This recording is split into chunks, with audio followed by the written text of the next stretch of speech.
One of the last, quite possibly the very last thing that J.R.R. Tolkien wrote about Middle-earth and Valinor, and certainly something that was written in the last month of his life in the autumn of 1973, was concerning Galadriel and Celeborn.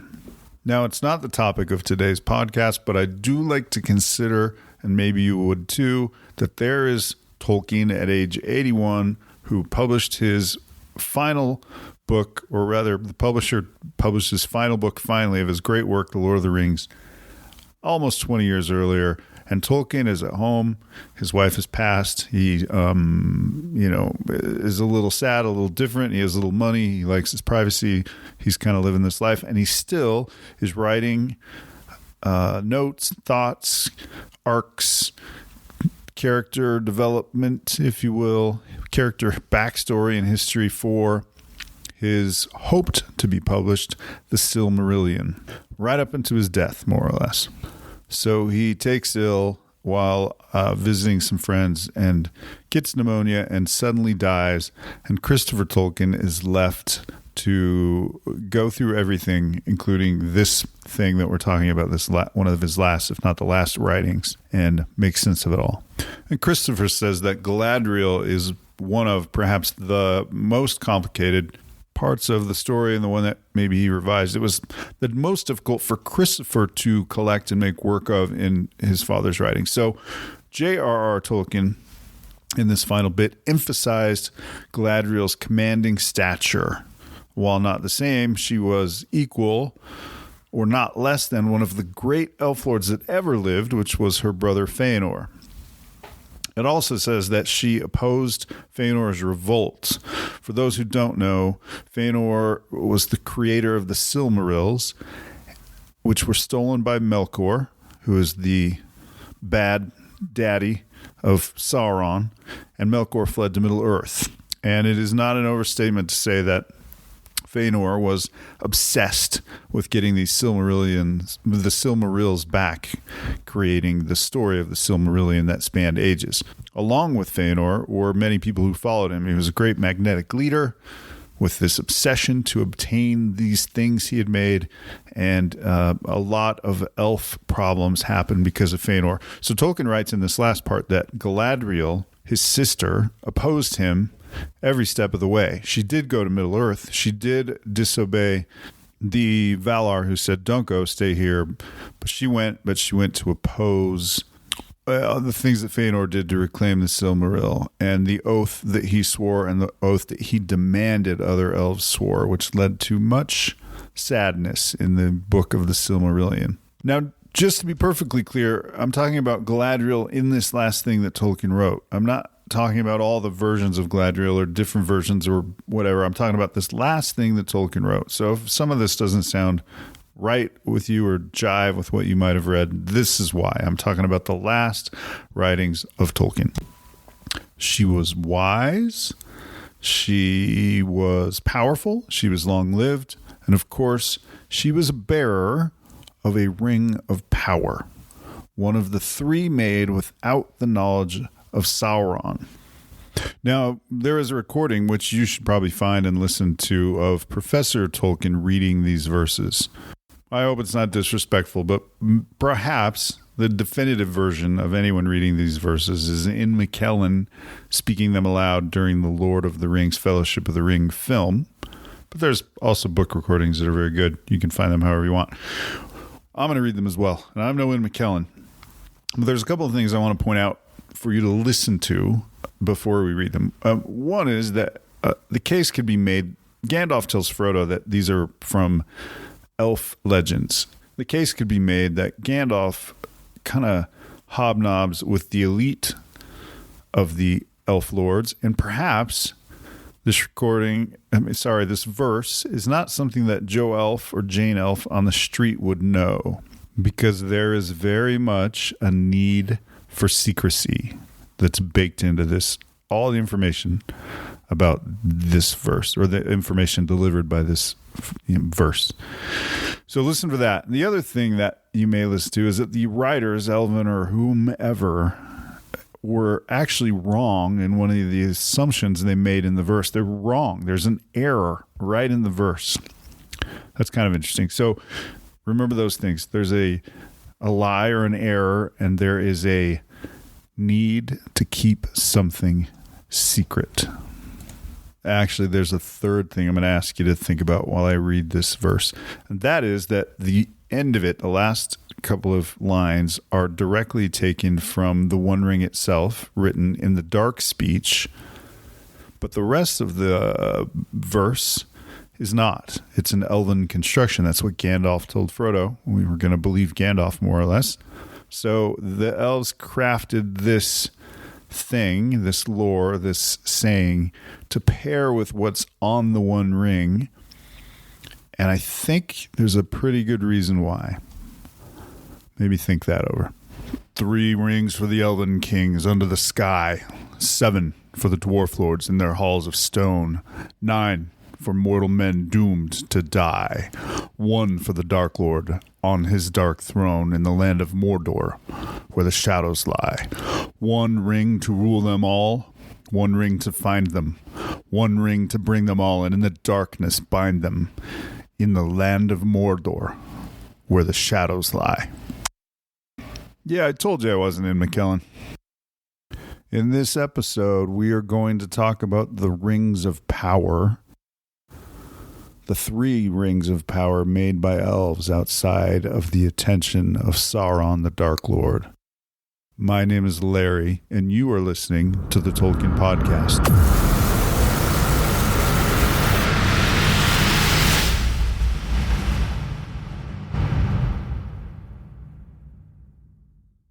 It is worth noting that Tolkien, with his rings verse, and Peter Jackson's films didn't hurt, may have created one of the most well-known verses in all of literature. Now, I think almost certainly in fantasy literature, but at least in literature it has some competition.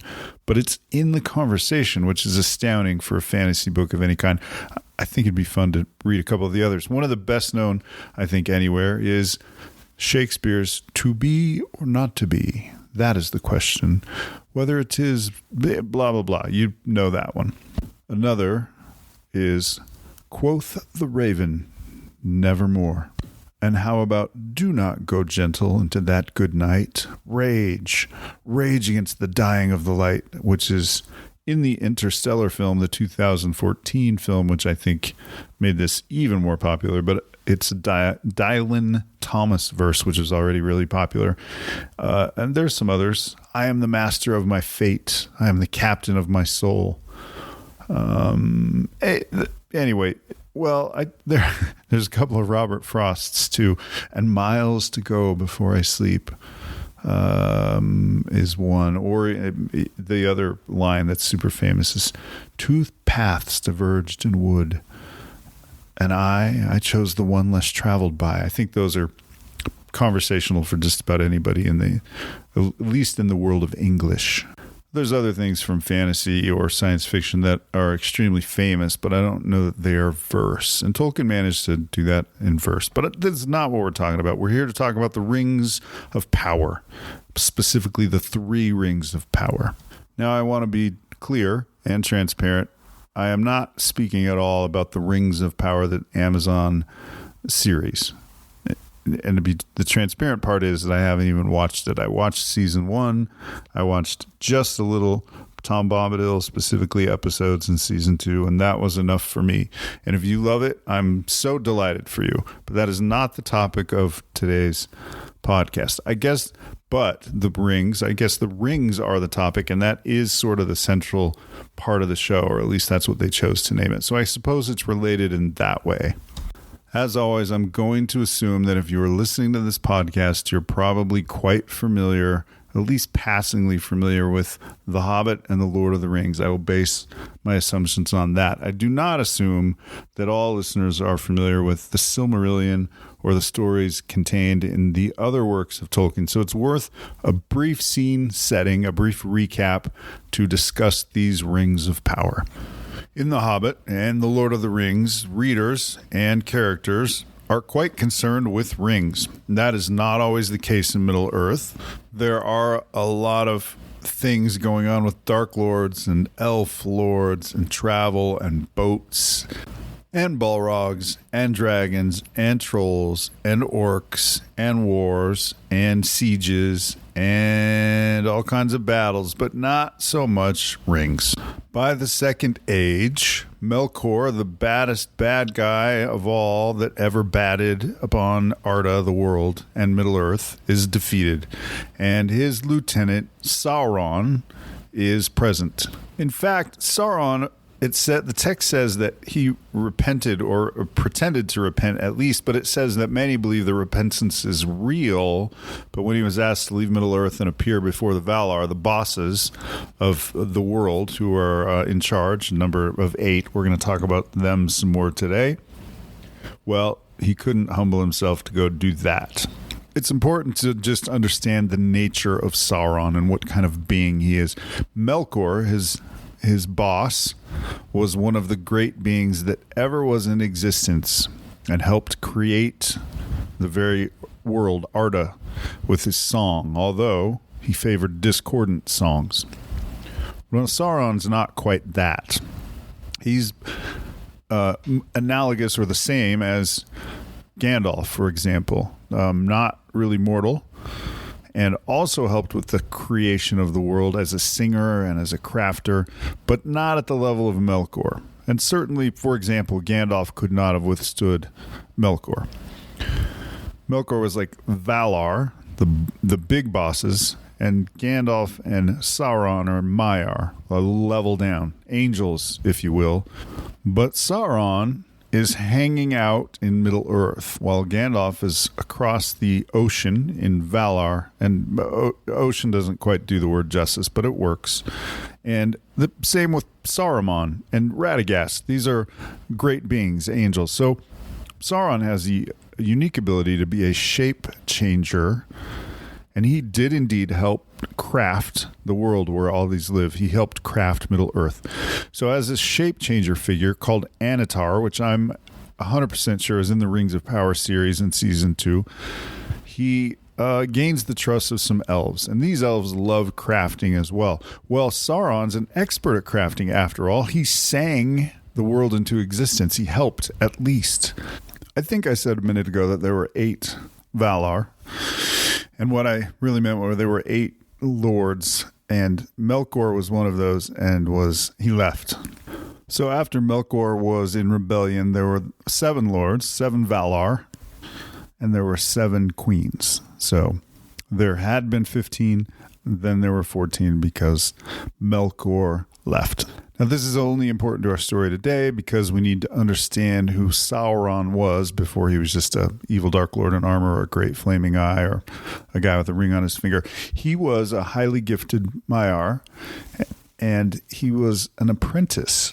So the 7 lords I just mentioned, one of them, his name was Aule, and he's kind of an earth guy and a crafter, and he's the guy who created the dwarves when he wasn't supposed to, and he was prepared to do away with them, kill them, destroy them, but he was given a reprieve, and the dwarves were allowed to live, but were told to wake up later. So, Aule, obedient, good guy, craftsman, skilled, helped create the world. Sauron also helped create the world, and then he was an apprentice to Aule. So there's not a lot of people that were crafters quite like Sauron. So he understands crafting, and the elves, as great as they are, the greatest of the elves actually approach these Maiar in power and intelligence and ability to craft. In fact, the Silmarils would be argued, although created by a mortal, were beyond some of the Maiar. That's how great they were, which is why Morgoth wanted them, why Sauron would have wanted them. So Sauron infiltrates these elves, becomes friendly, gains their trust, and teaches them lore. Now, I do want to talk about this word lore for a bit. When I use that word in my everyday speech, which is not often, but sometimes, we're talking about folklore or stories or mythology. But when Tolkien uses this word lore, he's using an older version, a Middle English or even older English version, where lore means how to do something, how to create something, how to mix something. So when he says that Sauron, known as Anatar, has lore, he's not saying he has knowledge or stories. He's saying that he has craft and abilities. And when he teaches that lore to the elves, he teaches them the craft and abilities. And I would also say that lore suggests secrets. He has secret knowledge about the thing that he's teaching. And in this case, it's working metals and very specifically making rings. Permit me to do a short one-sentence reading from the Silmarillion to use that word lore in context. So here's a quote. It's in the middle of a paragraph. It'll just give you a flavor. Quote, "Since the elven smiths could not have attained to their making without his lore and counsel." End quote. So Sauron was definitely using them, and he was definitely entrapping them, but he was definitely also giving them something of value. Now, in today's language, the easiest analogy for this is that he was teaching them programming of a computer, but he was building in a backdoor virus that they were unaware of and that they would only find out about later. Now, let me say that Anatar tried to ingratiate himself with many of the elf lords. He tried with the king, Gil-galad. He tried with Galadriel, and he tried with Elrond and was rejected by all of them. But these smiths, these elven smiths, he was able to penetrate maybe by flattery, maybe because he had something of great value, or maybe they just failed to have the hunch or the feeling, the ill feeling that the three people I mentioned did. But he was able to finally kind of worm his way in with these elven smiths. And because I like a little depth, I'm going to read from the Silmarillion. The purpose here is to give listeners the flavor of Sauron's words, and because the more we can get Tolkien's words in the podcast, the better. I should say that not only did Elrond and Gil-galad not accept Anatar, he literally was barred from entering their realm. He was not allowed at all. And they did even send warnings. But it says the elves there, away from Elrond and Gil-galad, were slow to listen and eager to accept Anatar. Begin quote, "For Sauron took to himself the name of Anatar, the Lord of Gifts, and they had at first much profit from his friendship. And he said to them, Alas, for the weakness of the great! For a mighty king is Gil-galad, and wise in all lore is Master Elrond. And yet they will not aid me in my labors. Can it be that they do not desire to see other lands become as blissful as their own?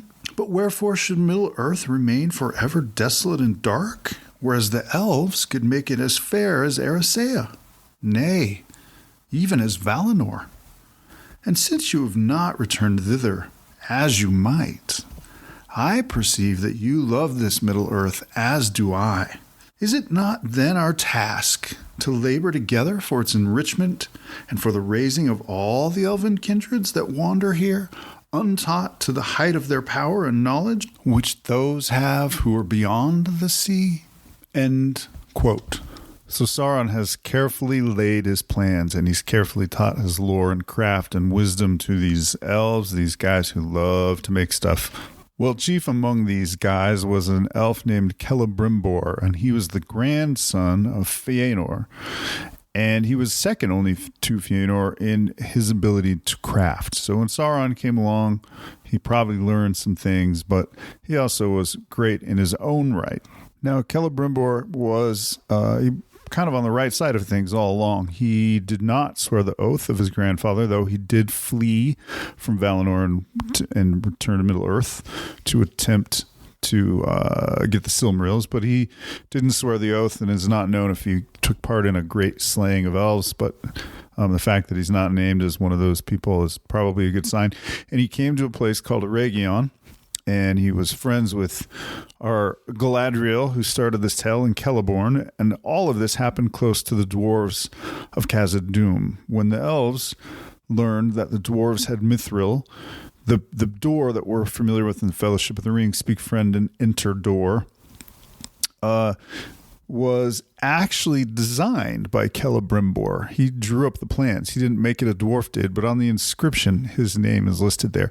So he was a great leader in Eregion. He was friends with Galadriel. Galadriel did not trust Annatar when he came along, but if Celebrimbor had a flaw, well, he definitely did have a flaw. It was that he in his heart wanted to be as great a smith, a creator, a maker as his grandfather was. So he couldn't resist the gifts and the wisdom and the lore of Annatar. And that was to be the downfall of many things. He let him in and helped or allowed, at the very least, I believe he helped to create the rings of power. Now, some people are not clear, and they think that since certain of the rings were given to men and certain of the rings were given to dwarves, that there was a difference in the rings. All of the rings were of elven make and weren't necessarily intended for anybody. There is also a rumor among the dwarves, this is a fun side note, that one of the rings of the dwarves was given directly to the king of the dwarves from the elves. But all the rest, or maybe all of them, were chosen by Sauron to give to 9 rings to men and 7 to the dwarf lords. The dwarves, however, were really hard to take under sway, and they didn't quite work well, but it did seem to make them greedy.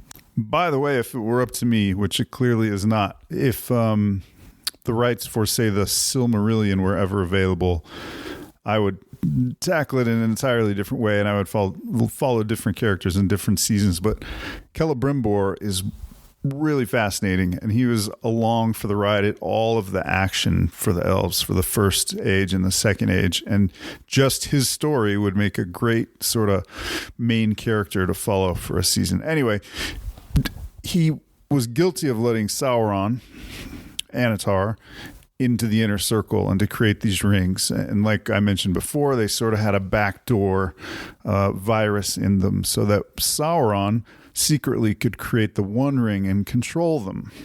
Well, Celebrimbor didn't make the 7 or the 9, which is a total of 16, if I counted right. And then Sauron made one more, which was 17.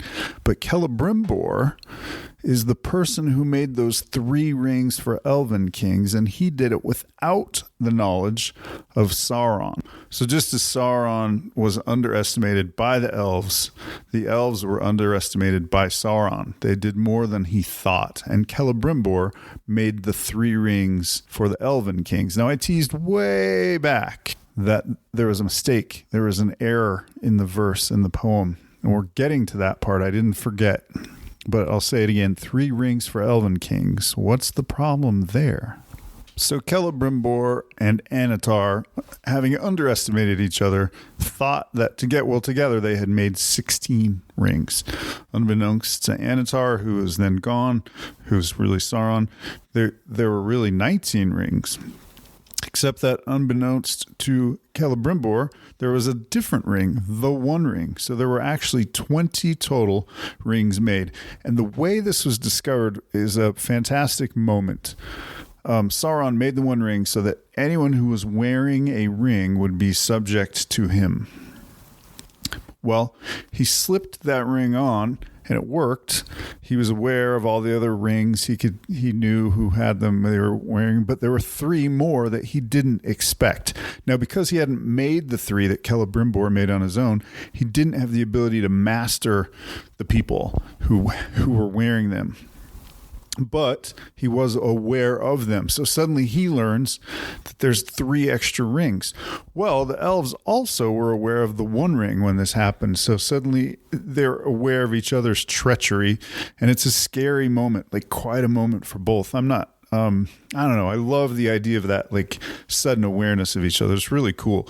So Celebrimbor, who is a trusted ally of Galadriel, visits her and Celeborn nearby, explains the problem and explains these 3 extra rings and doesn't know what to do with them. Well, she counsels, because remember, she's wise, she counsels that they should be carefully hidden so that Sauron doesn't know where they are. And he agrees with this. In fact, he agrees so much with Galadriel's wisdom that he leaves one of the three with her. In fact, it's Nenya, which is a ring of water. Now, in classic science, ancient human science, there are 4 elements, and everything was believed to be made up of 4 elements, plus the 5th element, which there's a movie titled that, which is definitely about that, which we're not going to talk about, but that exists. So that's earth, air, fire, and water. Well, the elves were not earth creatures, so they didn't get an earth ring, but they got a water, air, and fire ring. Those were the 3 rings of the Elven-Kings. So the water ring stayed with Galadriel, called Nenya. What's it called? Nenya business. If you have a hard time remembering, that's how I remember it. It was untouched, uncorrupted by Sauron, but as long as he had the one ring on, the wearer would be made known to him. So she had it, but she didn't wear it. Well, good old Celebrimbor took Galadriel's counsel and also went to find Gil-galad, another person who did not trust Sauron in the disguise as Anatar. And in fact, if you remember, I mentioned he forbade him to enter his land. So Celebrimbor took the 2 other rings, Narya, the ring of fire, and Velia, the ring of air, and took them to Gil-galad for safekeeping, for hiding, which was good because Sauron was on his way to wipe out Celebrimbor and Eregion in full open war. He was no longer hiding. He was no longer pretending he was fair. He was now going to get those rings. Sauron engaged a war with Celebrimbor, and he captured Master Smith, and he tortured him, and he forced him to reveal the location of the 9 rings and the 7 rings. I guess I should call that the 16 rings. But Celebrimbor, to his credit, never disclosed where the 3 rings for Elven-Kings were kept. So finally, we can come to the error, perhaps intentional, in that Elven-composed verse that sits on the front of the inscription of the One Ring that is written in black speech. It says 3 rings for Elven-Kings. Well, Galadriel's pretty amazing. She's, wise and smart and brave, but she's no king. So one of the 3 rings went to a woman, not to a king at all. And I'll have more to say about that, but remember the other part of the thing I suggested that you ponder was that this was a secret. Only a few people knew, a few elves knew where those rings, the 3 rings for Elven-Kings / Queen, were hidden, and it needed to remain hidden. So it's quite possible. In fact, to me, it seems likely that this verse that was written by elves was kind of a code and kind of a way to keep the secret of the rings. So the minute Sauron put on the One Ring, he became the Lord of the Rings there in the Second Age. Then he engaged in war and sacked Eregion, killed Celebrimbor, tried to torture him for information. So the necessity of keeping the rings secret and safe, in the words of Gandalf, was really important. So probably Tolkien wrote the verse maybe before he knew that Galadriel was going to be one of the keepers. But it makes logical sense inside Middle-earth that you would make a verse that says 3 rings for Elven-Kings, because it would throw you off the scent right away. You couldn't say 3 rings for Elven-Kings and a queen, because everyone would know it was Galadriel, right? But even worse, for Tolkien, it would be bad poetry. There is a lot that happens in the Second Age, and I am not going to detail it here, but I'm going to say it in 2 seconds. So Sauron eventually is defeated, not once but twice.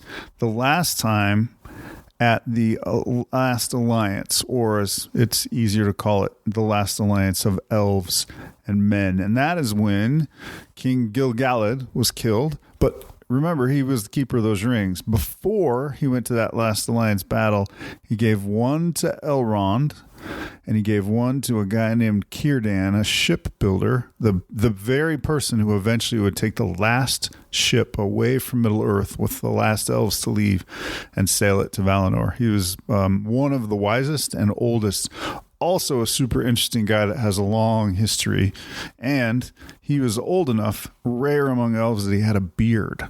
Thanks to the motion picture trilogy, The Lord of the Rings, we saw that last alliance battle at the beginning of the Fellowship of the Ring. We saw Elrond there. We actually saw Gil-galad there. We saw Arendelle the Mariner, who was a Númenórean, which means he was a race of men that were super cool. He and his dad were fighting alongside the elves. It was the last lines of elves and men. His dad was killed. His sword was broken. He cut the ring off the finger. Gil-galad was killed. And Elrond and others, Círdan among them, I'm pretty sure, told Arendelle to throw the ring in the damn volcano, but he didn't. So the Lord of the Rings, although defeated, still existed. And that gets us to the Third Age. So Círdan still had that ring until a fella named Gandalf, one of the Maya, showed up, and he gave that ring to Gandalf. Círdan was a ship guy and was going to be sailing out of the West Havens back and forth. He wasn't going to use the ring in a way that would enrich Middle-earth, so he gave this assignment to Gandalf, who was, after all, an immortal being, and there to help Middle-earth. That ring was called Narya, the Ring of Fire. And Gandalf, kept it, used it, wielded it. His job was to inspire the people of Middle-earth to stand up against Sauron and to oppose Sauron when he could. And this ring was on mission for Gandalf. The idea of this mission was to kindle hearts and give people courage and to resist despair and to resist weariness. So this ring was very much about leadership and resolve. So it suited Gandalf perfectly. The third ring, called Vilya, Vilya, but the I gets the E sound, Vilya, was a sapphire ring. I should have mentioned that Galadriel's ring, Nenya, it said that it was made of adamant.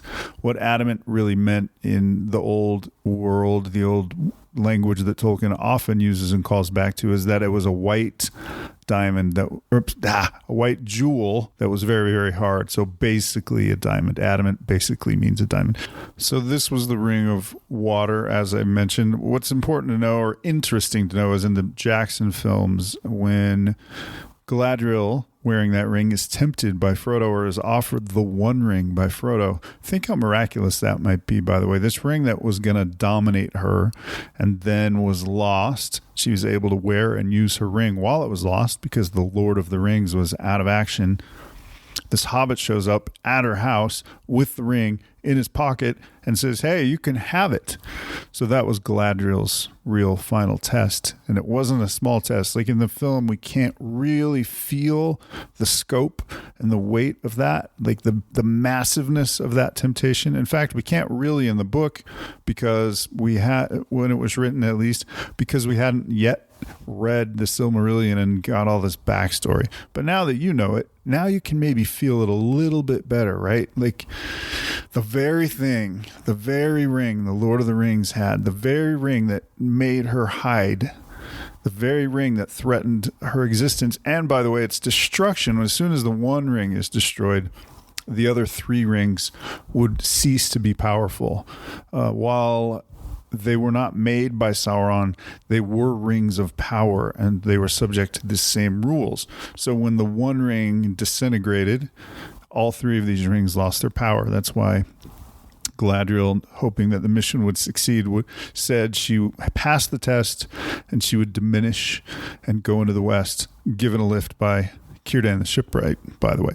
Anyhow, that's what Galadriel was facing. And if she had taken the One Ring, Jackson did all those water effects, right? She looked like she was blue and in water. That's some people thought it was cheesy a little bit, but that's why it was water, and that's the kind of queen she would have become. But it would have made her Lothlorien, her home, the elves in Middle-earth, would have made them permanent, at least for a while. She could have kept both. Now, no one really knows what would happen if one person held two rings of power, but we presumably know that Sauron did, because he in that war against Eregion where he killed Celebrimbor, he collected and took all the rings, the 16. So he probably had several of them at once, and it didn't seem to make him any more powerful. It's also worth noting, while we're talking about the destruction of the One Ring, that those elven smiths did something else that Sauron didn't probably expect. And that is, they were good enough at their craft. The rings of power that they made were considerable and mighty to such a degree. This is in the text. I don't know if it's super stated clearly, but it's pretty clear that because the rings of power were so useful and so well made and so powerful by themselves, that Sauron was forced to put more of his power into the One Ring. He was forced to, I think people know that concept already. The One Ring literally held like part of Sauron's power. And because he had to do that, because it took him a lot of effort and will and his own vitality in the ring, that also made him vulnerable. And ultimately, if he could just put the ring on without, pouring his own self into it, then he would have been able to dominate those people. But the elves were too much for that. He may have underestimated them again. So because of that, it gave him the vulnerability that allowed Frodo/Gollum to cast that ring into the mountain, into Mount Doom, and work Sauron's utter destruction. So Celebrimbor, even though he was killed and even though he, failed in many ways, he also succeeded in many ways. He secretly made the three, which helped, and he forced Sauron to be vulnerable.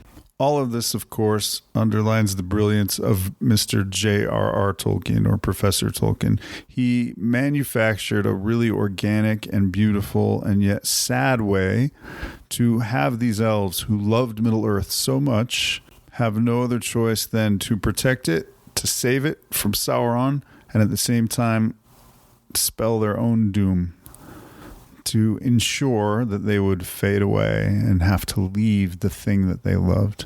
That's pretty brilliant writing. That's pretty good Tolkien stuff. That's also a clever weaving of the rings of power and the Lord of the Rings.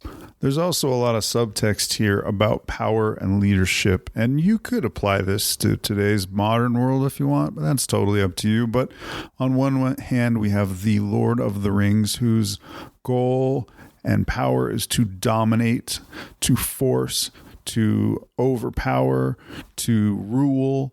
And that is contrasted beautifully with the keepers of the three rings of the Elven-Kings, one of which didn't go to an elf at all, but to Gandalf, and one of which didn't go to a king at all, but a queen. And it's worth noting that Gandalf knew that when he was sitting in Bilbo's house with Frodo and he recited that verse to him, he knew very well that three elven kings did not have the three elven rings. He knew that he had one of them, in fact, in his hand, or on his hand, or in his pocket. But those rings and the people who used them were instead, their power was in inspiration, preservation, nurturing, healing, all the opposite things of the One Ring. So that is in the subtext, and that is quite a commentary on power and leadership from Tolkien. It also is worth mentioning, at least worth mentioning, that Frodo's sacrifice, his willingness to save Middle-earth, but not for himself. His sacrifice and the bittersweet victory was very much mirrored in Elrond and in Galadriel and the elves who saved Middle-earth, but not for themselves. It's another theme that Tolkien uses. I don't think it's any wonder, it's not any surprise that as Tolkien was nearing the end of his own life at 81, of course he didn't know when, but literally some of the last things he thought about, and maybe possibly the very last thing he wrote about was Galadriel and Celeborn and their sad sacrifice. I hope that Tolkien and fantasy reading isn't just escapism, although it can be that too. But the hope is that it's useful in the real world as well. I've said that in other ways over and over, and it's something I believe pretty strongly. But perhaps we live in troubled times. Actually, we do, without any doubt. And hopefully we can emulate the likes of Galadriel and Frodo and Elrond and Gil-galad and Celebrimbor, and bless the Lord of the Rings. My name is Larry. You've been listening to the Tolkien Podcast.